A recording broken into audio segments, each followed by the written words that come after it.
আমরা সবাই রবীন্দ্রনাথ ঠাকুরকে কবিগুরু বলে চিনি, কিন্তু কুষ্টিয়ার এই শিলাইদহে পদ্মার পাড়ে তার আগমন ঘটেছিল সম্পূর্ণ ভিন্ন এক পরিচয়ে, জমিদার রবীন্দ্রনাথ ঠাকুর হিসেবে।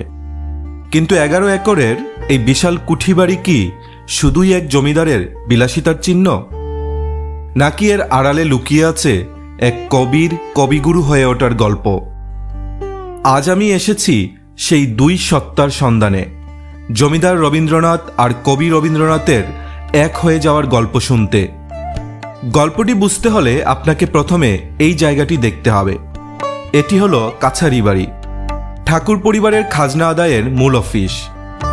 রবীন্দ্রনাথ আসার আগে এই অফিসে হিন্দু আর মুসলমান প্রজাদের বসার জন্য আলাদা ব্যবস্থা ছিল, কিন্তু রবীন্দ্রনাথ এই প্রথা মানতে পারেননি।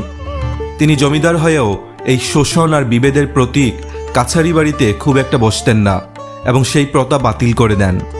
তিনি তার প্রজাদের ডাকতেন তার নিজের বাড়িতে, শিলাইদহের কুঠি বাড়িতে। আর ঠিক এইখানেই ঘটল সেই জাদু।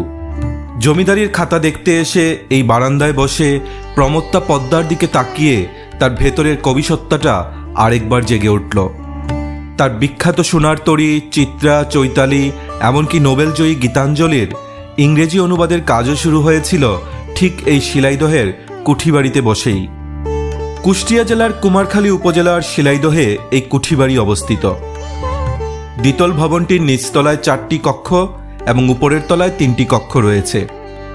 এর স্থাপত্য নকশা ইন্দো ইউরোপীয় ধাঁচের। বর্তমানে এটি শিলাইদহ রবীন্দ্র কুঠিবাড়ি জাদুঘর হিসেবে ব্যবহৃত হচ্ছে। এই জাদুঘরে স্থান পেয়েছে কবি রবীন্দ্রনাথ ঠাকুরের বিভিন্ন বয়সের ছবি, ব্যবহার্য জিনিস যেমন চঞ্চলা ও চপলা নামের 2টো স্পিডবোট, আটবেহারার পালকি, পলটুন, টি টেবিল, কাঠের চেয়ার, সোফা সেট, পালঙ্ক এবং কবির আঁকা বিভিন্ন চিত্রকর্ম।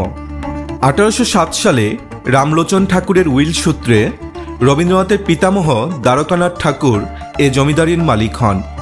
রবীন্দ্রনাথ জমিদারি দেখাশোনার দায়িত্ব নিয়ে প্রথমে শিলাইদহে আসেন 1889 সালের নভেম্বর মাসে।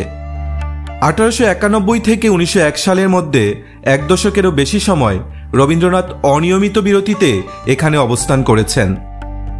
শিলাইদহ এমন একটি জায়গা যেখানে জমিদার রবীন্দ্রনাথ এসেছিলেন প্রজাদের শাসন করতে, কিন্তু এই পদ্মার রূপ, এই মাটি আর সাধারণ মানুষই উল্টো তার মনকে শাসন করেছে।